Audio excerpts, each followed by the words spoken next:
চলো ঘুরে আসি রূপকথার দেশ। আমি আমি নই, তুমি তুমি নও, নিয়েছি সবাই ছদ্মবেশ। সেখানে কেমন ভালো ভালো সব, সেখানে কেমন সাজো সাজো রব।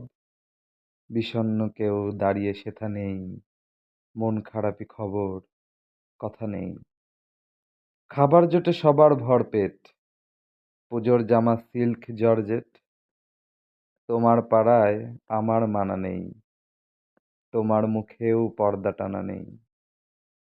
আমার বুকে হাত রেখেছে যেই, ওরা ছোট জাত ছুস না, বলার কেউ নেই। সেখানে সবার প্রাণের মেলামেশা, বাড়ির নাম সেথায় ভালোবাসা। কোথাও কি বলো আছে এমন একটা দেশ? ভরা মেলায় হাঁটবো পাশাপাশি, নেব না ছদ্মবেশ। যদি হয় এমন কোনো দেশে, আবার জন্ম নেব তোমাকেই ভালোবেসে।